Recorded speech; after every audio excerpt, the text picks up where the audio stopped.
special guest. As you can see, there's quite some unusual artistic pieces on our table. This man is Art de Fumar on Instagram. His name is Robert Glick. Robert, thank you so much for joining us here on the Burnout Podcast. What's going on, brother? Thanks for having me. It's amazing when you say Art de Fumar. I can't tell you how many people start out, or if I'm in at places, they'll call me Art like they think my name is Art.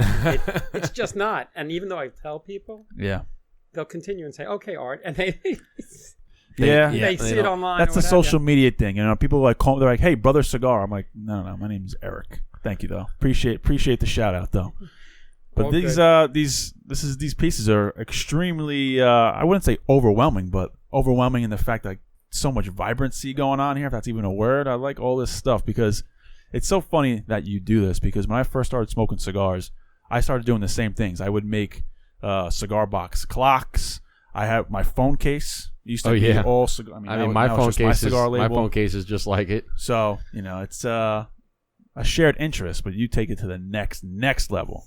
So I'd love to understand the mindset behind all this. Yeah, well, it all, people ask me all the time, well, how'd you get started? And, people ask the same 10 questions after a while. I'm used to them. I'm sure you're going to ask about 8 of them, so that's all right. How'd you get started? There you go. That's the first one. Well, I'll answer it then. I was in my cigar room. Don't drink alcohol. Just never liked it. So I decided to invest what I didn't pay as a little boy up until now in a cigar room. So collect my bands and put them in a jar or a box, and then I would take them and put them into a box and put them into another box. And after a while, they filled up, and I got to do something with them. I wasn't throwing them out because I just think they're gorgeous. Yeah. The cigar bands to me are art, and I love looking at them, and I love the texture. I think the next level is I want to be able to eat them when they have taste. No. But so I said I got to do something, and I'm sitting there smoking a cigar, and I had like a wood coaster. So I said, okay. And I went downstairs, got some glue, and I started putting them on. And, we've all seen cigar band art where, a lot of the cigar bands are straight lines because, if you take any cigar band, it's a straight edge for the most part. At least the bottom part of it. It's always going to be straight. So anybody who does cigar band art, for the most part, takes them, lines them up, and they're very rigid. And I started out that way, and I said, I want to do something different. I want it to be seamless. And I taught myself this ability and this process instinctually just to do it in a way that if you see some of the art I have, every piece is cut, so there are no straight lines. So the whole idea of my art is that you're from a distance. You look at a piece that's on a wall, if I have a framed piece of art, as you walk closer, you realize it's cigar bands. So after a while, I would do that. And then it came to the point that I would sit, cut the band, put it on, and each piece was taking me about a month and a half to make. Then I figured, okay, went to the local container store. I started buying these bunches of different trays. And then when I would drive somewhere long distance, I'd say to my wife, can you drive? And I'd have a pair of scissors, and I would literally repetitively cut. And I said, okay, why repetitively cut? Go out and get some special cutters. And I went online and I researched, and you can get these paper cutters that are just particular circle sizes. And I got all different sizes of them. And then that built up, and that built up. And then I eventually just built myself a studio.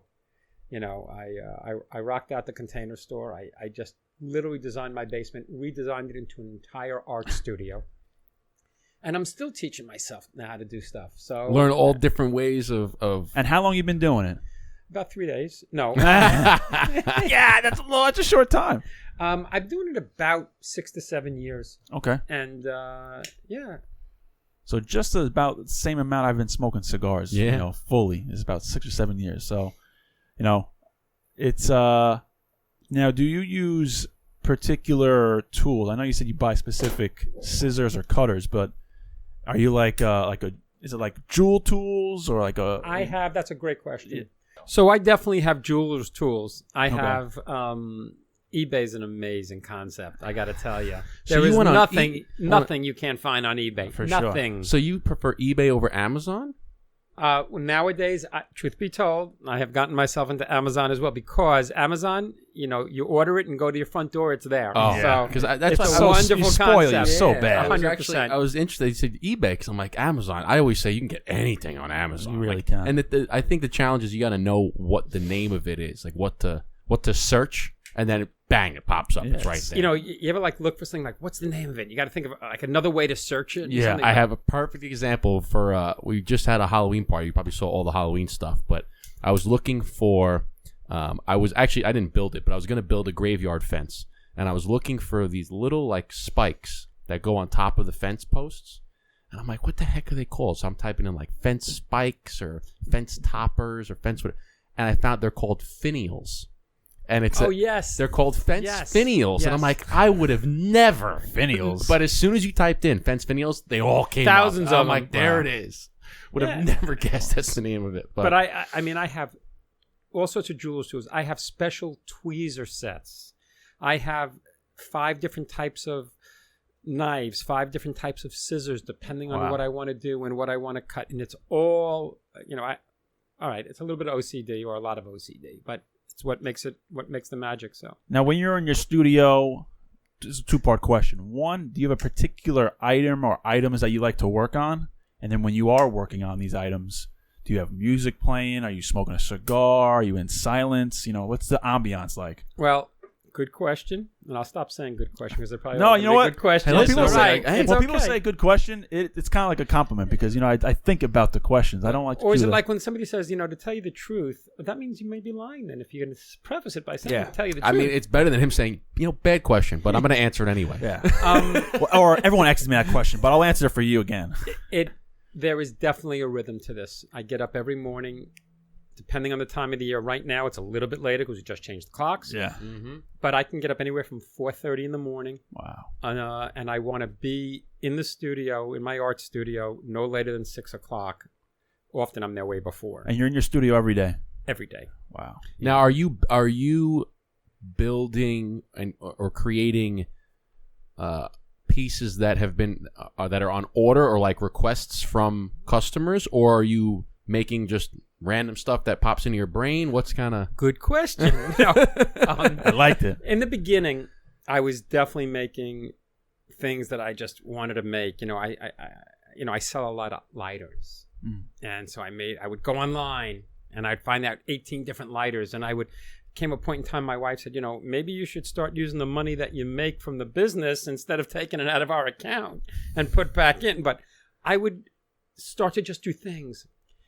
And one day I looked in my art studio and I said, I got a lot of stuff here that I've made, and what am I going to do with it? I got to start selling this stuff. I got to start making some money. I got to on start this making stuff. some money. I got to figure out a way to make money on this thing. And I'm like, and I literally, it's pieces all over the place. It's embarrassing to be in my art studio.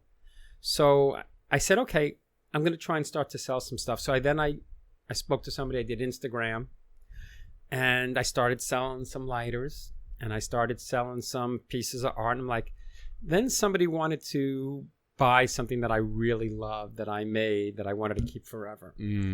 And then I said, wait a second, if they buy this, that means I'm not going to have it anymore. Got to make another And one. I don't want to get rid of it. No, I don't know if I can sell this. It's like, and I always say, it's like a child. And what was it? Like for instance, your first ever piece. It was one of my first pieces that I did, and I'm like, it was a humidor, and I'm like, wait, if I sell this, I'm not going to have it. Yeah. And it literally, I didn't care. Did you sell it or no? Yeah, eventually I sold it. Yeah, keep adding a zero, and eventually, We'll get to some stories. But eventually, I'm like, listen, I don't love it that much, but yeah. Know your price. You give me enough money for my daughter. No, I'm kidding. I'm kidding. No, sweetheart, if you're listening, I'm totally kidding. Okay. So I started out making pieces that I loved, and then people would say to me, "Can you make this for me?" And then I would say, "Sure." We would discuss pricing, and then so now I'm at a point in my art, if you will, that I don't make as many lighters. I don't make as many lighters or different things that I would like to. if I'm running down and somebody wants it, then I'll make like 2 weeks ago I made 15 lighters quick because I know that this time of year in the holidays people are going to ask me. And you So- probably And get what's- into and like a what's quick? rhythm. You probably get into a rhythm like you've done one. You know how to 100%. That's like exactly this is right. probably not something that you could do quickly. No, but there's a story behind that and one by too. this, but yes, I'm pointing at a trumpet for those that are listening. And but- what's considered quick for you to do a lighter? a lighter. Take a guess and I'll tell you. an hour, 24 hours. 1 hour. An hour. Yeah, Wow. I can do Well, it. I'm guessing I'm like a I can light do like a this. I can do a lighter like that. The one I have there in about less than an hour now. So let me ask you this: so how many? Because I'm going to take a guess. I would assume that a lighter like this, you probably have maybe like, 10 to 20 labels that you would use on a lighter. It could be even more depending because again, if you take a look at a piece like this is a travel humidor, okay, and but even the teeniest little circles, okay, I will cut out the teeniest little things to hide the corners. So if you is there like is there any overlap on this, or Oh, is yeah. there is a little? oh Okay, yeah, so there's there's a lot of overlap. Okay, And that's part of the art. I think of it this way. I loved puzzles as a little kid. I loved putting the pieces of puzzles together. Now I'm the puzzle maker. I design the I puzzles. love it. I know this is weird, and I've said this before. I don't decide where the bands go on the pieces. How do you mean? The bands Bands right? decide where they go. They really do. What type of shape is it? I'm just so fascinated by like I actually see that. have I was fascinated by I did the same thing on my phone case, right? You put all the labels in and I would space them out, right? And it was basically most of my favorite cigars at the time. I have my humidor, my travel case, I have a bunch of stickers and stuff on it. But I love picking up a piece like this and just really looking at all the different labels. Like for instance, I'm looking at this trumpet right here, and you can see all like here, for instance, La Opulencia. I can see there's a La Galera, there's a Southern Draw right here, there's a Padron right here, there's a Punch, there's a San Latano, Oliva, right, Trinidad. Here's the Fuente. This is a Casa Fuente, not an Arturo Fuente. There's so many, and I love looking for all the different bands, and one pops out like, oh, La Aroma de Cuba right here. I mean, there's just And sometimes some of the bands are placed in a way, I don't mean subliminally, but I will put bands in a certain place that means something to me. Yeah, I can see that that. only I will understand. For sure. And like, for example, you take a look at the trumpet. I just loved the three top, that and they all match. But I have different pieces. Like, for example, on this mask, if this is the one. No, I have a different mask where I use the clown band. There's a big Yes. Yeah. like the Joker. Yes. What I think it's just called the Clown. Yeah, is the name of the yeah. cigar. So, but I have pieces. I've done a bunch of pieces for the cigar industry celebrities a lot lately, and so I'll always do something that has meaning to them as well. We're gonna have to get a piece done for the. You know what? You know what I love the most though. When I was doing some research today, I was online looking at. Oh, yeah, this was cool. Rob's This was cool. pieces here, and I'm like, oh, look at this. This is a cowboy. This is cool. But then I noticed the blueprint Coincidentally, is right there as his jeans. and that's the whole idea. You got to take the bands. Now you see this piece. You have the red shirt. You got the blue pants. Truth be told, a little inside info. This piece is not done yet. Okay. And where is this on Long Island? This is going to, or where's this going? It's going. Oh, you just making it. It's going with the highest bidder. I Got guess. it. Okay. Got it. One of the things I do is that when I used to first do it, I would have all the bands, and then I'm like, okay, now I want to do a piece. So I want to make the shirt red, and I want to make the pants blue. So now I got to go through and search all my bands, and so I said, nah. Do you color code them by any chance? So now, there we go. so what I do is I have 8 buckets, Roy G. Biv, red, orange, yellow, green, blue, I think I've violet. seen this on your story, or you posted something. We have all little drawers, and you're Right. picking out all the different labels. Well, that's different. This is just literally, think of it as, I call them my paint buckets. Yeah. Okay. So I literally will spend a week. I spend 2 weeks a year. Okay, I go on hiatus for 2 weeks a year, and I reformulate my bands. And what I got to do is I have hundreds of thousands, if not more. I'm pretty sure, because I've looked it up. I've got the Guinness Book of World Records, even though I have not contacted them, and people tell me I should because I know what the record is, and I got more. Okay, based What's on the weight. What's the record? It's something like 800,000 or 900,000 Cigar labels, cigar bands, yeah, and I got more. and just by sheer weight. Well, you can do it by weight at this point, on average, approximately. But so I would then Guinness Book of World Records. Come on, step it up. There Let's you go. go. I We know. need I the got world you. record. Want to know a fun fact too? Is whenever they're shipping cash, money overseas, you know how they count it? They count it by weight. Yeah. Right. My father used to do that at Lufthansa. He used to ship, and he goes, once you get over a certain number of dollars, they count it by weight. So I was like, how much does $1 million weigh? He's like, oh, it's like 22 kilos or something like that. I was like, how the fuck do you know that? He goes, or is "The that shit how much is 22 kilos? how About much- $1 million. About $1 million. But so I then literally would take 2 weeks. Sometimes I do it twice a year. I'll take buckets and buckets of bands, and I will literally one by one, La Galera, and I have these like little boxes that have stations in them. La Galera, Cameroon. I have La Gloria Cubana, the blue, the pink, and I will literally, break it down by color and company. Absolutely. So I know it's a sickness. No, Trust me. that's love respect. it. I love that's it. attention to detail in So, my I eyes. love it. So then I said, okay, I did that. I got a good. And don't feel bad because when iTunes was a thing, I would sit home on Saturday night organizing my iTunes, make sure I had the album cover, the artist, the song name, who was featured. So don't feel bad. I'm right with you. There's nothing wrong with being organized. No, man. it's very detailed, though. right. So I would then so now I had my bands, and now I got to go, and now I realize as I'm doing it, I got to cut all these bands eventually. I'm like freaking A, and then I said now I got to get the reds and the blues. So, one of the first pieces I ever did for somebody, and who got me really into the industry, and whatever notoriety I have, is Jorge Padron. True story.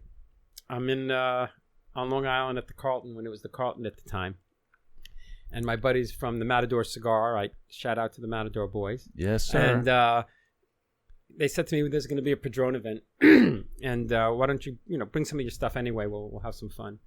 So I brought a humidor and a cutter and like one of those quad cutters, the silver quad cutters. Yeah. And all of a sudden, I'm at the table. We're all smoking, hanging. Padrons are being passed out. Some guy comes up to me, up to the table, and he's got his little specs. He pulls them out of his back of his phone case, and they're half specs. And he looks down. And he says to me, "Did you make that?" I said, "Yeah."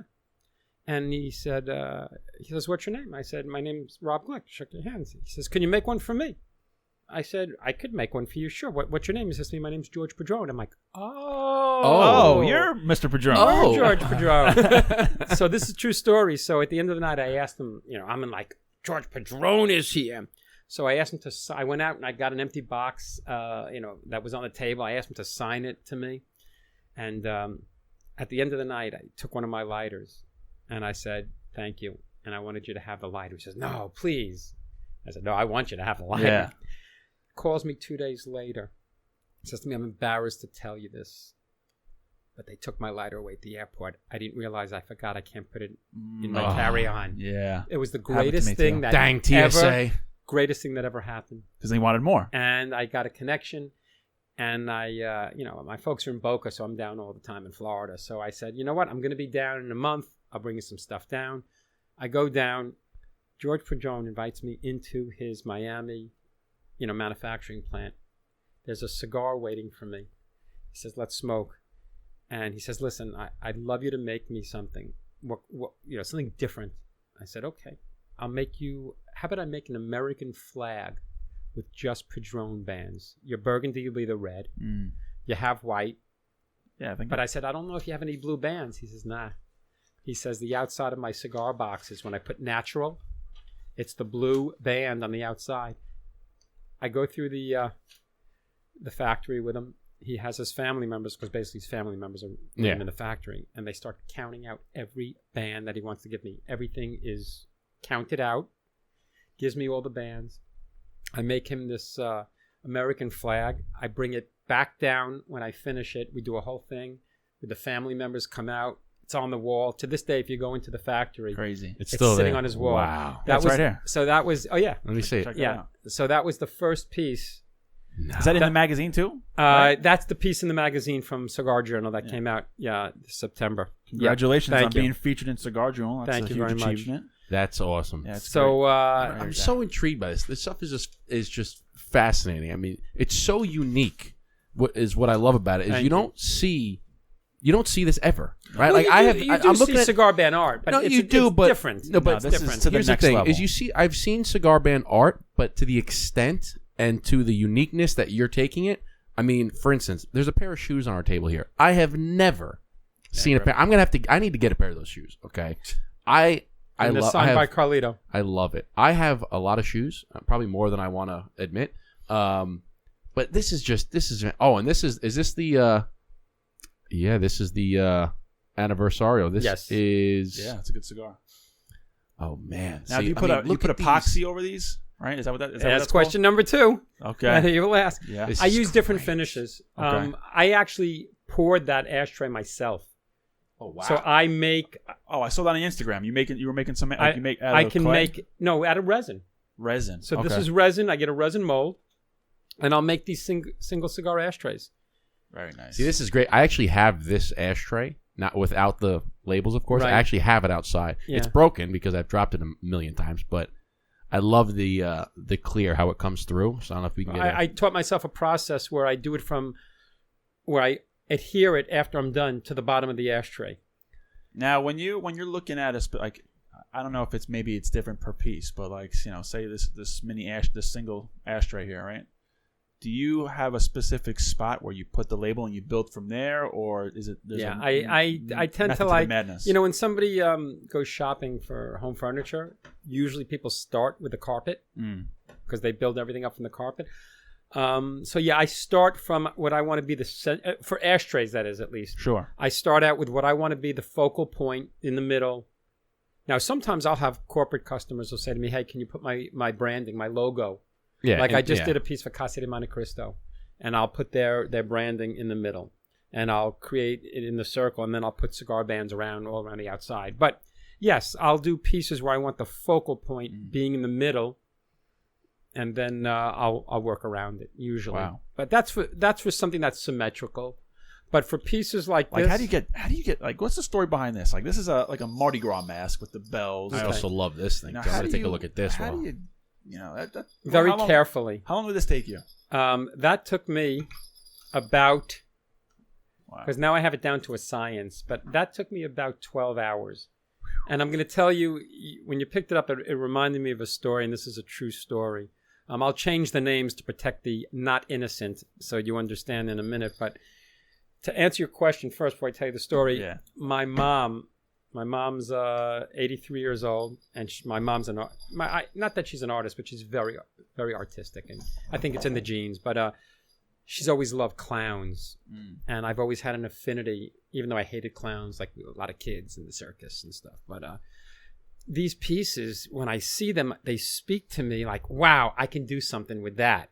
And I vision it before I even buy it if I'm going to do it. So in honor of my mom, in fact, I just made her a small one, and I have pictures of her. I just in Florida, and she just put it up in the house. She has so much of my stuff, I can get rid of it. But the prices I charge are a lot less than no, I'm kidding. But, so Get the family and friends discount. So anyway, to get back to your question, or what I wanted to tell you is, this is a true story. Happened about a year and a half ago. I'm going to be, I have a meeting with Eric Calvino from Cigar Snob Magazine about my artwork. I was pitching obviously I'd love to get into the magazine and what have you, and I had all my artwork underneath the plane. And I'm on the plane, and every time, this is embarrassing, whenever I travel, I was just at the Big Smoke, I bring a case with me, a plastic case you buy at Michael's or on Amazon, and I have all my artwork, my little tools, and all my jeweler stuff, and I have my bands, they're separated, my glues within the 3 ounces. I know the rules. And all of a sudden, I'm on the plane getting ready to go to Fort Lauderdale, and the captain's on the plane. He says, we're taking off. We go to the runway, and all of a sudden, he gets on the loudspeaker, and he says, ladies and gentlemen, we have a slight mechanical difficulty, and we're going to have to turn the plane around. Okay, but he says, we're going to be very, very short, no worries. That didn't make sense, that the captain already knew that it was going to be a very short... Mechanical fix? Mechanical, but it's a very easy fix. If it's mechanical, take all the time you need, okay? Right. But he said it's going to be a real easy fix. We're going to take off, no problem, which is a very quick turnaround. We get back to the gate, and all of a sudden, as we're back to the gate, I got the flight attendant who comes up to me, and obviously she knows my name from the seating, She says to me, Mr. Glick, can I see your scissors for a second? I said, sure, because I have these sharp scissors. By the way, as a lawyer, which I am, TSA rules say anything under 4 inches is legal and you're allowed on the plane. And I go through them. They look at them. Anything under 4 inches? I believe it's 4 inches. 4 inches, yes. 4 inch. So you can bring like a pocket knife? You know what? Again, scissors. Okay. Scissors. Maybe it's 3 inches. These are Okay. 2 inches. Oh, length of the scissor, not length of the blade. Right. No. I was going to say, because I'm pretty sure you can't bring No, a 4-inch blade. I'm No. Right. Right. Shanksky. But like little, little tiny small scissors. Yeah, little tiny ones. So they said to me, would you mind putting the scissors in your carry-on and putting it underneath the plane? And I said, I really can't do that. I wasn't trying to be a pain in the ass. I said, I have glassware in there that's not packaged. And if I was prepared, then of course. I said, you could take the scissors. They said, no, we're not allowed to touch them. I said, okay. I said, but I can't. So she goes back, she speaks to the captain, and all of a sudden now I have a flight agent that comes on and says to me, Mr. Glick, the captain doesn't want you to have the scissors. I said, okay, take them. They said, no, we can't touch them. I said, but I'm allowed to have the scissors. The TSA says I can have the scissors. They went through the magnetometers. I travel all over the world, nationally and internationally, and there's no issues. She says to me, the captain doesn't care. He wants you off the plane. How did he even know you had Because, good question. Because a flight attendant observed me before takeoff that I was doing my artwork while we're waiting the half hour until everybody gets their seat trays and they're upright and locked positions. Yeah. Stuff. You waste no time. Any downtime Anytime. you're cutting. Hey, guy gets up at 4:30 in the morning to do this is crazy enough. Yes. So, and I enjoy it. It makes the time go by for me. It's like reading a book, right? Yeah. If you want to read a book on the plane, he's doing his artwork. Let the man do his artwork. So all of a sudden now the gate agent comes over and I said, and she says, can I see the scissors? And she, as a gate agent, was allowed to take them and went out to TSA. She comes back. She gives me back the scissors. She says, Mr. Glick, I apologize. You're right. TSA says you're allowed to have them. Give me a moment. I'll go speak to the captain. Comes back, says, Captain still wants you off the ship, off the plane. I said, really? What? I said, do me a favor. Let Captain Adams, we'll call him. I know his name, though. Yeah. And I'm sure you do. Let Captain Adams know that I'd like to speak to him, please. So this protocols, they agree. Captain Adams goes outside off of the plane, right? When you get off off the plane. And I said, Captain, listen, I have an interview with a magazine. I have some artwork underneath. I've been waiting for this interview for this magazine for almost a year. I'd really appreciate it. I mean, I don't need the scissors. You can take them. And he says, give me a moment. He goes back, speaks to the flight attendant. He comes back and says, no. I said, you got to be kidding me, Captain. I said, I don't want them. So I said, Captain, if you want me off the plane, you're going to have to get Port Authority and you're going to have to take me off this plane. I'm not afraid of anybody, realistically. Good for you. Okay? I mean, you're a lawyer, so you kind of know. No, it has nothing to do with being but a you know lawyer. the laws. You're like, listen, I have nothing to... Well, I'm allowed to have these on the plane, so... Well, I'm going to tell you what the law says in a second, but I said I'm allowed. I did nothing wrong. So now the Delta agent, the Delta security now comes on the plane. Delta security, not just... Okay, corporate security comes on the plane. And they go to the captain, and they said, Captain, we have no basis to remove this customer from the plane. He did nothing wrong. Captain said, I don't care. I want him off the plane. And I said, okay, you're going to have to call Port Authority. Now they get the head of security for, I forget if it was Kennedy or LaGuardia at this point. They get the head of security. There's a team of 8 people that come on from security. How long is in the process now since you landed? 45 minutes. Okay. So this is 45 minutes. Yeah. Quick mechanical. So I'm sure everybody on the plane loves you at this point. No. Yeah. Well, I'm off the plane for the most part, but I'm still. So all of a sudden now, the head of security for the airport says to me, "You're right. They did nothing wrong." And I have the gate agent next to me the whole time. So everybody's saying that you're right, except for Captain Adams. Everybody. Did you beat this kid up in high school? This guy in high school or something? Everybody. So This guy's just having a power trip, is what he's doing. this is true. So all of a sudden, I then said to the head of the airport security, "You're going to have to call Port Authority." And they're like, "Mr. Glick, we will, and we agree with you, but I'm only concerned, and I'm saying this out of the benefit for your own benefit, I'm only concerned that if I do call Port Authority, no matter what happens, God forbid they put you on a don't-fly list." She was as nice as could be, and I appreciated it, and she was being honest with me. She wasn't trying to get me to get off the plane. Yeah. She was earnest, and I said, you know tell. what? I respect it, and I don't want these other people on the plane being delayed.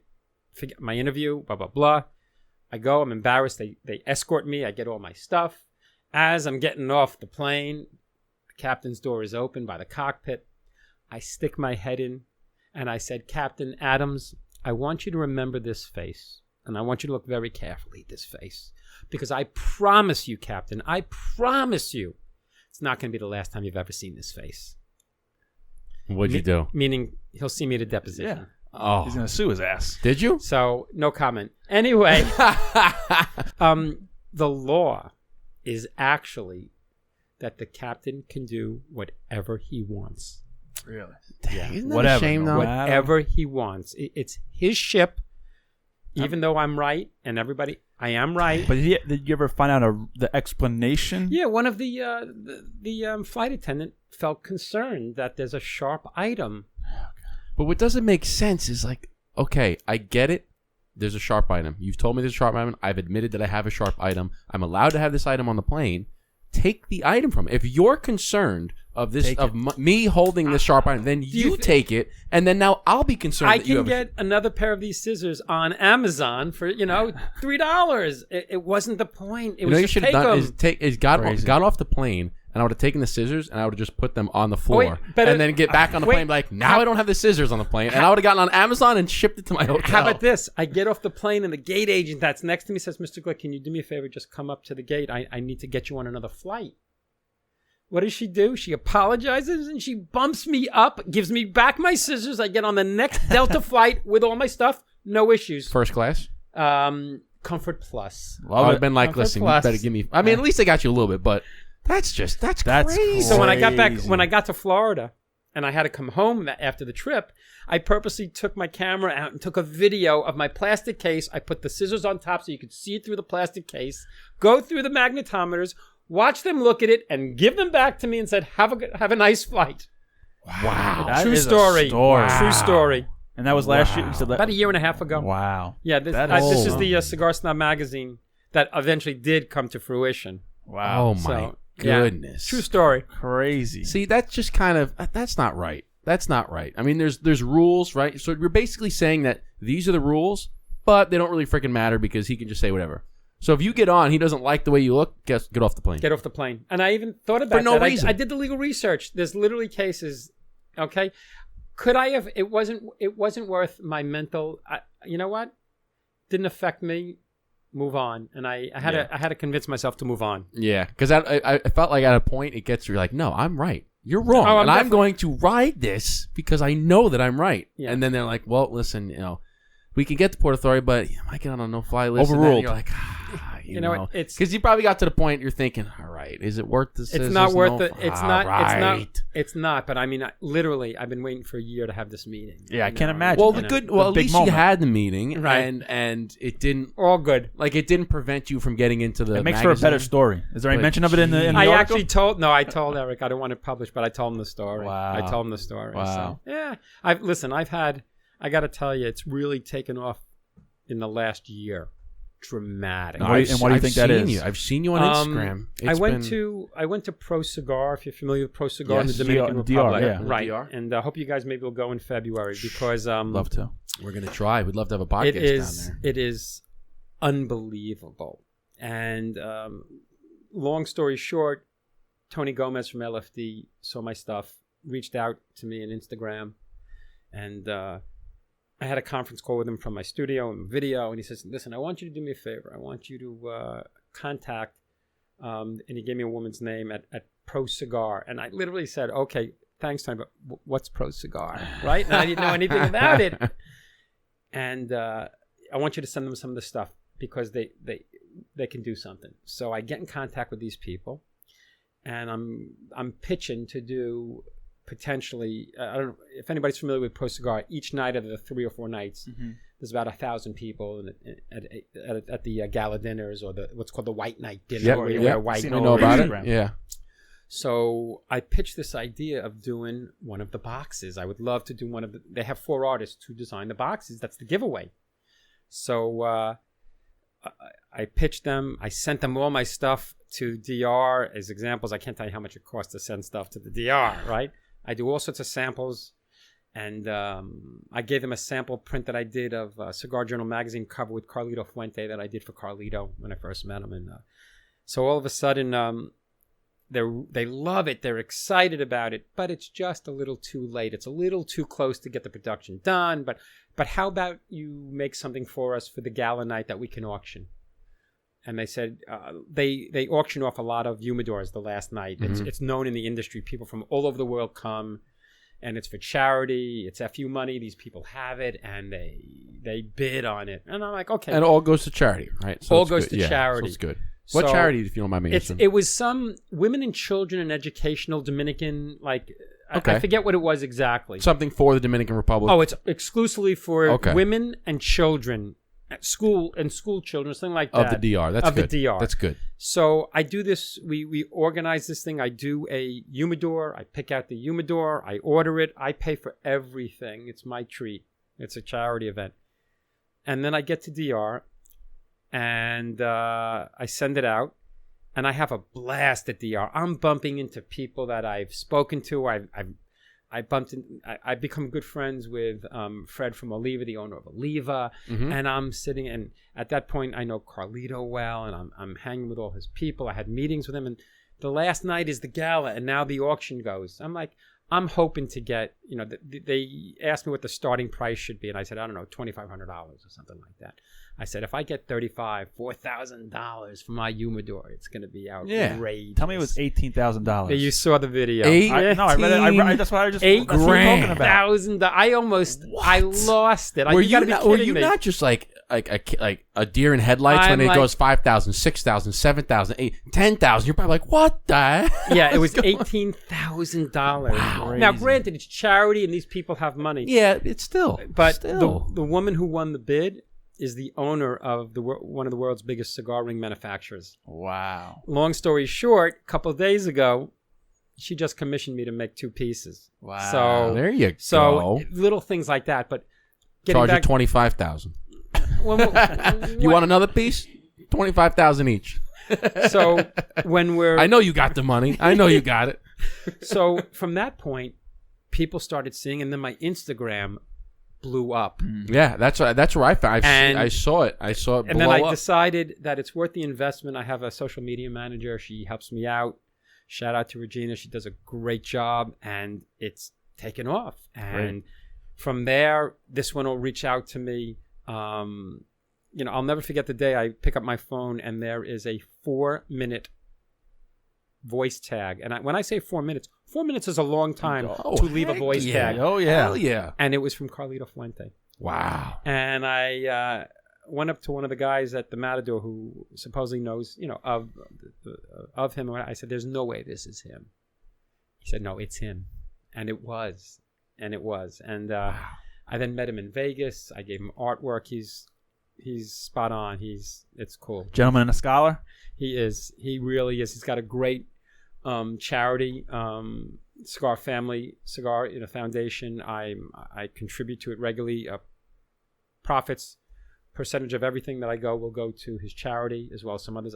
It's not that I do this for the money. I do this for the passion, the love, but money ain't bad at times too. Hey, but listen, when you get paid for your passion, it's a good thing. Right. I mean, that's at the end of the day, listen, money makes the world go around. Okay, like listen, it's a passion and stuff, but at the end of the day, I got to feed the family too. So if I can make a little bit extra cash, then I mean, I'm just I say this from some guy, some lawyer from Long Island, but I was at the Big Smoke this past weekend, and I'm sitting there and having dinner with a friend of mine, and he invites me to the table for dinner, and all of a sudden I sit down, and who's with me for dinner? Rafael Nadal from Monte Cristo, right? Wow. He had to go yeah, after not the dinner. tennis player. No Nadal. After dinner, he's done, and who walks over? My friend says, have a seat. Tony Gomez is sitting with me. Rocky Patel walks in. Sammy Phillips from La Polina walks in. Russ and Bill from, and this was here in Long Island? No, this was in Vegas at the Big Six this past weekend. It just happened. And it just happened. Carlito, and then... so you're having dinner with the bigwigs. And then I had a piece. I was at PCA I had my own booth.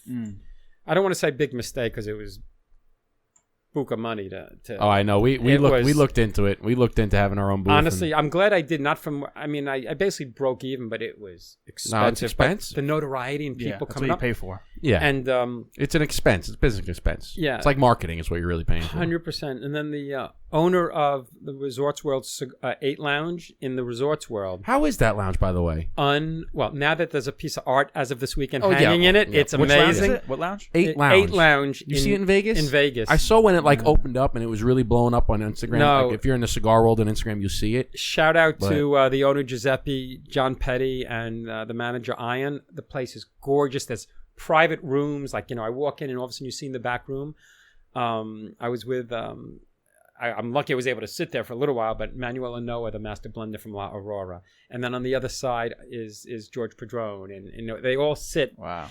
It's gorgeous. So at PCA, when I had my booth, the owner of 8 Lounge commissioned me. 8 Lounge, I did 4 8s, 8 of diamonds, spades, hearts, and clubs. Oh, that's cool. And so and I said I want to do it, but in time to have it unveiled in November at the Big Smoke because PCA was this summer. Yeah. So I worked on it, did the art, worked with his framer, and it's now standing there with a plaque, with the QR code. That's cool. It's amazing. It's gorgeous. I love it. Congratulations. So man. to me, that's what it's all about. It has nothing. You couldn't pay me to have that. In other words, it's not about the money to have that up and knowing that my art is going to be appreciated. So the beautiful thing is that your passion is taking you places, right? Like you just started saying, hey, I'm just going to do a little bit here, a little bit there. And next thing you know, it's taking you to Europe. It's taking you to Dominican Republic. It's taking you to Vegas. It's taking you all these places, meeting all of these people. And that's the beautiful thing about how, it's relationship driven. Yeah, you're just following something you love to do. And you get... Same thing with us at the podcast. We love podcasting. We love doing this. We get to meet so many people like yourself. We got to meet Tony Gomez. We got to meet all these bigwigs. We got to meet athletes and singers and movie stars and all these just from doing what you like to do. It's amazing. And I was telling you the story about Pro Cigar. Well, version 2 for me is in February. And if anybody goes to Pro Cigar, go to the White Night and enjoy the box. It's my box. Shout out the White Night. The White Night box. I designed the White Night box this year. Wow. I'm sure we'll see it on Instagram. Yeah, we're gonna have to get there. It'll once it's published. It's and there's some other big surprises in the works. Without going into, but there's some magazines that I'm going to be working with and doing some special stuff. Now, have you worked with like any besides people in the cigar industry, like any celebrities or anyone of high notoriety? I'm good friends with Eric Coleman from the Jets, former Jet, and I've done some. We've had him on the show. He's a big cigar smoker. Yeah, I love it. Eric's a great guy. I text him every once in a while, seeing how he's doing. I see him. We met. This is a true story. I'm at the airport in Fort Lauderdale, and I'm going to get some coffee, and I see this big guy, and he's wearing headsets like we're wearing right now. He's and he's got a Jets jersey on, and I didn't know who he was, And I walk up to him, and we're getting coffee, and I said, "You can be proud to wear that shirt right now," because they weren't doing well. He says to me, "Yeah, well," and he's a really humble guy. Yeah, he's a great guy. And he says to me, "Yeah, well, I got to. I work for the Jets." And I said, "What's your name?" He says, "My name's Eric Coleman." And then okay, And then it clicks, So we met. Hand to God, a month later, I'm sitting in the Matador, and all of a sudden, this guy walks in with a sweatshirt on, with headsets on, and I knew who it was, and I walk up to him, and I said, "You remember me?" He says, "You look familiar." I said, "You're going to be proud to wear that sweatshirt?" and I said, last month in Fort Lauderdale, getting coffee at the lounge, right? So ever since then, we've been friends. I've done artwork for him. It's actually, there's a post with the piece I did. It's a Jets logo in green and white with bands. True story. Last year, I'm in Florida, and he's freaking in the Delta Lounge again. And I see because he travels up and he's got a house down there. He's got a house right? down So there. he goes up, and I think there's spring trainings down there too. He goes up and down all the time, and he's doing the shows now. He does the pregame. Yeah, I actually saw him in the. I was in the golf simulator, and I was working on my swing, and all of a sudden I see that, and it was whatever day it was, Monday or Tuesday. I'm looking at him like SNNY, right? I was like, oh shit. Yeah. So then I took a video and I just zoomed in. I was like, nice to see you, brother. And he's like, I filmed that yesterday or whatever. I keep on joking around with him. I said, did you pick that out to wear that day, or did the producers tell you what to wear that day? Because he's very colorful. He's a great guy. We've had him on the show, and he was actually I think he was our very first professional athlete that we ever had on. Super. And we were actually supposed to. The story was we were supposed to have him in person because he lives here in Long Island, but he also has a house down in Florida. Yeah. And we were supposed to have him in the studio, but then COVID hit, and he got stuck in Florida for like 3 months. He goes, I can't. I was getting some work done on the house. I went down to Florida, and then COVID hit, and I got stuck. So we had to just do it on Zoom. Super nice guy. Great guy. Totally guy. down. He hangs out at the Matador. That's where in Roslyn. That's where I saw him again. And then I'm gonna take a picture right now, and I'll send it to him. Right. I'll be like, "Are you proud to wear that shirt?" I'll take a picture. That's good. That's good. Glick wants to know if you're proud to wear that Jets jersey. Let's see if I can get everybody in here. Ready? There we go. That's funny. Yeah. Are you proud to wear that Jets jersey? Yeah. So I'm going to say, Glick says you proud to wear that Jets jersry. I'm going to send it to him right now. That's great. Awesome. I love it. Yeah, good guy. But yeah, it's been, I want to, any metaphor you could say, if it's like a dream, it's like, I'm not worthy. Now, are you still working as a lawyer as well? I am. Okay. Oh, yeah. Yeah. I have to fight myself at 8:00 to stop doing artwork. I literally have to fight myself. I can feel that. Get the shower going, get to the office, and I work today. Yeah, I work absolutely. Wow. And what kind of a lawyer are you? I'm a really good one. What I should say? Besides being a really good one, that's a nice answer, right there. Of course, that's a great answer. That's a very quick-witted answer. Good question, even better answer. I do litigation. So Okay. my firm is New York counsel to all the rental car companies. Those are our main clients. Okay. New York counsel for Roto-Rooter, bunch of insurance companies, and we do some plaintiffs work as well. No conflicts, obviously. Gotcha. So, but yeah. So Nice. mostly So litigation. I'm an insurance broker. So could I call you if I need you? Anything you need, absolutely. No, as long as there's coverage and There you're you bound, go. you're fine. Yeah, All that's good. it. So I want to ask you, what was, because you have a lot of intricate pieces here, okay? And I'm looking at, I don't want to say things are easy, okay? But it looks like there are, a thing that is very squared off might be a little bit easier than obviously this trumpet that has all these different angles and curves and stuff. So what was the hardest piece That's one of those 10 questions. that you've ever done? Because I'm like, dang, these things are just like this mask right here. He's got all these different curves and points and. Well, I challenge myself to try and come up with ways to make them. The trumpet is very difficult, Looks quite difficult. honestly, because you have to, I learned so many different things about math, believe it or not. Like when you have rounded portions and the bands, even though they're straight, I've taught myself a way to do things and I have the angles, but trumpet's very difficult. But I do dioramas. So I do miniatures. So I want you to picture. What's a diorama? You've never done a diorama in school? Maybe, I don't even know. Like in middle school, It's you a have to do three-dimensional scene. scene.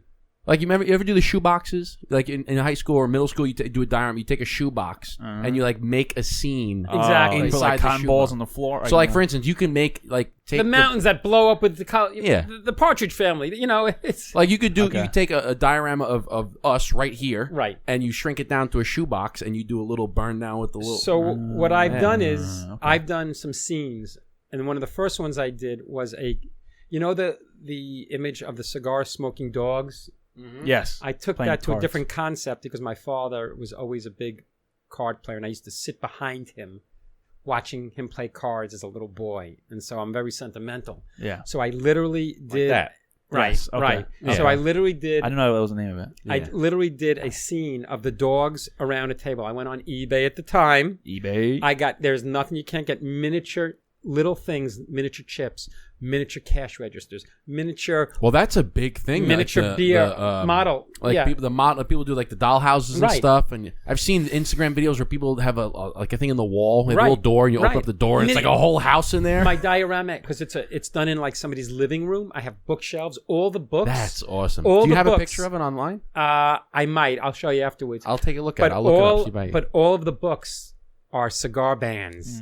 And so I literally made, let's say 20 books, and I would take all Avo, put them on the outside so they look like, remember the encyclopedia where you'd have it on the outside? So I'd make the bands look like one band, but they're still the books. Wow. And I had hundreds and hundreds of cigars, and I made them with little bands, and I made the tables. wow. So it's all intense. And then each dog, I would drill, because they're resin, and I put a hole, and I put a cigar in each dog's mouth. I'll shoot you a picture. I of gotta it. see that. So that looks was cool. difficult, and it's all cigar bands. I use Fuente boxes to make the. Did you put it inside of a cigar box?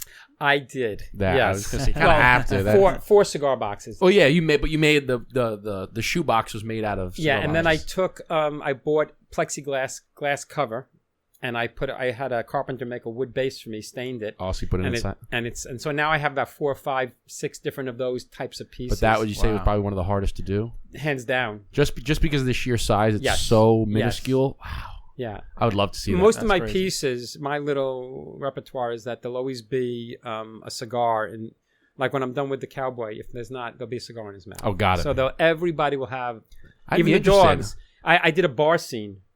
And there were dogs instead of people sitting at the bar with a bartender smoking the cigar. And it's everything, the stools. There's a pool table that's made out of the bands. And underneath the pool table is a dog that's sleeping. In the card diorama, the guys playing cards, the dog has the ace of spades in his mouth underneath. See, that's incredible. Little things. That's It's, incredible. How big is this? The cowboy that you It's made? actually kind of small. It's about. That's not really 10, that small, 12. though. That's not really that small. It's Yeah. like twice the size of an action figure. I have a. Can I ask where'd you get that band from? Do you know where you got that from? The Blueprint band? I probably got it from Matador. That makes sense. I would Okay. absolutely know that I got it from Matador. That makes sense. In fact, I know I they did. do sell them. Yeah. Yeah, that makes We'll have sense. to, I mean, we'll send you home with a bunch of them, but Yeah. I'd be interested to get we'll talk offline, but to get a piece for the burnout for the studio. Sure. Put the We piece can in talk. here, or we can talk. Absolutely. or an ashtray or something. Or Sure. I actually might be interested in getting in buying that from you. I like it. My we can talk. Absolutely. my father-in-law, big cowboy down in Texas, and if I gave him that, he'd be like, "Wow, this is when really I posted cool." it, I think I posted it like online. My social media manager, she posted it about 2 weeks ago. You don't know how many hits people are saying, where can I get that and what have you. That's amazing. So it's not finished yet. So maybe it is meant to be for you. That's why. So That would, And, because I don't know how to explain the experience, but like you're like online, like just mind your own business, and you're like, wait, that's my thing. Yeah, what the heck? Because we had talked prior to the show about potentially doing a piece, and we were going to send you some bands, and like, hey, what would you like? Would you like maybe just like the logo in a frame, or would you like an ashtray or whatever? And then you were traveling a lot. I know you've been traveling for the last 10 days, and it kind of just got delayed. We've like, let's talk about it on the show. But then when Eric was doing the research, he's like, oh yeah, I saw it, and all of a sudden I zoom in, it's the blueprint. I'm like, well, I didn't give him that. I was supposed to give him a whole bunch, but he was traveling, and we kind of fell through a little bit. But that's wild, man. Eric, by the way, he responded. He's like, my man. I told him I said hi. that's funny. That's cool. Small world. No, he's a really good guy. Shout out to Coleman. Shout out Eric to Eric. Coleman. The Jets are kind of doing okay. So let's take a little turn here. So obviously your whole business is about cigar labels, right? How did you get into cigar? Because obviously you have a passion for cigars. You have a passion you smoke cigars, clearly. So how did you get, before all of this, How'd I start smoking how'd you cigars? start smoking cigars? Like, I remember the day. You do? I remember the day, sure. Do you remember the cigar? No. Oh. No. In fact, I'm not even sure it had a band at the time. But Okay, well I then grew that's up- kind of hard to remember. I grew up as a, you used the phrase, I grew up as a little boy. Well, what other type of boy would you be when you grow up? I grew up as a man. But as a little boy, my grandfather, may he rest in peace, Jack, was a Macanudo cigar smoker. Okay. And I'll always remember the smell of the cigar and my grandmother hating it, and my grandfather would open up the cabinet and you'd get that box of Macanudos and it's like gold, and so, I think we actually have one up there. yeah. Somewhere. There's one somewhere around Maybe. there. It might be behind the TV. It's somewhere. So I've always had an interest in cigars. I had graduated law school, and I was at the Oyster Fest, Oh, great spot. and Great spot. and I'm sitting there, and there's a table with cigars. I said, you know what? I'll try one. And I'm walking in during the fest, and I'm like, wow, this is good. And that was it. Wow. And it was just, That was. don't even remember it. who was selling it? Don't even remember. Don't care. Nope. And Wow. I got addicted. I've been addicted ever since. Not a word addicted. No, it's not addicting. I can stop if I've had to. Yeah. But, Shit, I'm stopping right now. There you go. See, and that's a perfect example right there. It's like, do you want a cigar? Yeah, I want a cigar. Do I need it? No, I don't need it. I don't have to smoke it. It's not like I'm feeding a cigar. How often do you smoke? I can go into my. If I mentioned it or not, I have a cigar room in my house that I built because I don't drink alcohol. Never liked it. So I have custom humidors. I have all sorts of stuff, and I would say that I'm every night. I mean, Yeah. But I can take a cigar out. Like last night, I took a cigar out, had a couple of puffs, and I'm done. I'm good. I'm good. Yeah. Sometimes I could have half a stick. Some nights you have 3 sticks. I would say some nights I can have a stick and a half. But if I go to the lounge, I'm at the lounge 2 to 3 days, including weekends. Usually the weekends and one night, Thursday night, the boys go out for dinner. The Matador Roslin's your spot? It's definitely my spot. Good Yeah, bunch it's of probably guys. the closest to you. They're my brothers. Yeah, really good guys. Yeah. Family to me. Great. There's a handful of guys that I know would do anything for me, and I would do anything for them. 4:00 in the morning, you need me, I'm there, and Wow. I think it's the same way. It's a beautiful thing. So that's the camaraderie of smoking cigars. It's not about the cigars when I hang out. Absolutely. It's about I call it the brotherhood. I have my own little boutique cigar line, not a cheap plug. It's called Kinship. Right Plug it here. away. KINSHIP. It's because 4 of us from the Matador became friends, and we said, my friend Rich, who's one of my partners, said, we're thinking about names in my backyard, and I'm like, Passageway. No, I really like the Passageway because we make the Passageway for the cigars. He said, no. He says, how about Kinship? We're friends. And I said, that's it. That's it. And our logo is like friends. I was going to point out the logo. And I was going to point it out because Eric and I are big into one of the things that and Eric can talk about this, but one of the things that got him into cigars was he loved the artwork, the logos. I designed He it. loved the labels, right? And one of the things now is that that's why we, when we designed our label, we wanted to stand out, wanted to be. So I'm looking at the label and I like it. It kind of reminds me of like a Flor de las Antillas label a little bit. You're smiling. Is that kind of how you modeled it after, or no? I love my father's cigars. I'm just going to leave it like that. Okay? I'm just going to leave it like that. The other band, to move on to that subject, is Two Shaking Hands. Same. I see it up top. Same Victorian theme. But to answer your question, absolutely. Yanni sticks are fantastic. Yeah, her artwork, and I met the artist at PCA this year, and I told Yanni, I said, it's an inspiration. So you have a good eye. Yeah, that they always have stuck out to me when I was first getting into cigars. My father's cigars always, like, I know this is my father right here. This one, this centerpiece. Yeah, right I actually have it right back there. You can barely see the it. Always told a great artwork, story. It's gorgeous. It's like a painting on the label. Yeah, It's La Galera. Yeah, that's another one. Hochi. I saw that. Hochi's into art. I do a bunch of stuff for him, and he's big into art. His bands are gorgeous. Just gorgeous. It says a lot about the cigar. I saw it on here. Yeah. Oh, right there. Yep. Yeah. I saw it. Yeah, because when we I have a marketing background. I graduated college with marketing, so when we were making a band, I'm like, all right, well, it has to stand out. It has to be different. It has to catch your eye. It has to intrigue people. It took me 3 months to design. I went onto Fiverr and I worked with a couple of artists on Fiverr, and I purposely worked with a couple, and I would you got to get use a little their ideas. Yep. And then I remember the paper writing out all the different notes. Make the sky blue. Make the bird a little bit bigger. Make the guy have in his vest have a keychain, and all the different things that I wanted, the intimacy of the. So. Yeah, I love it. Says I a love lot. like the top tells a hat story. too, and every single one. Yeah, they're all holding a cigar. Right. And friendship. They're just sitting there, love the it. Victorian era, having a smoke with your good friends. And I have a version. I love it. Because we decided that the cigar industry, women are really coming in. Sisters of the Leaf. Oh yeah. So we have a third band which we haven't released yet that has a woman. Oh, with, okay. Yeah. There you go. So, That's a good idea. That's a very good idea. Yeah, I think it's the Sisters of the Leaf, Belkis, good friends with Leo from Nova Cigars. Sure, we've had her on the show. She was our very first guest on the podcast. She is, and I shout out to you, Leo. I'm going to tell you to watch this. I love you. I was just with her in Florida. She is great soul, salt of the earth. Yep. She is the best. We were actually we were at Club Macanudo having a cigar with her. Yeah. Great woman. Great woman. Whenever, She's just such a lighthearted, very sweetheart. We've become very close, and I think the world of her and her sticks too. Yeah, she has great cigars. Speaking of that, I actually haven't had a Nova cigar in quite some time.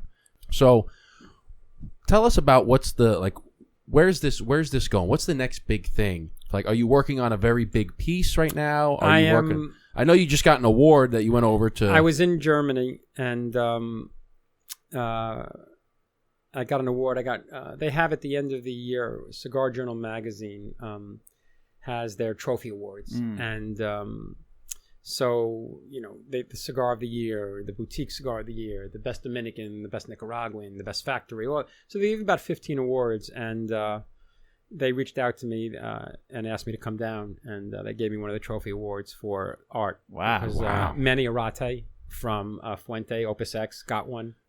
Very And so, cool. to Congratulations. be in his, so that's pretty cool. But to answer your question, yeah, there's something in the horizon which I can't publicly say yet. Okay. But, Can you say if it's like is it a piece? Is it a big piece that you're working on? No. Is it an event? Is it it involves a magazine. Okay, we'll just We'll leave it just at that. leave it We'll at leave it that. at that. Yeah, Yeah, that's leave good it at enough that. for me. That's I'll good take enough. that. Leave it at And, that.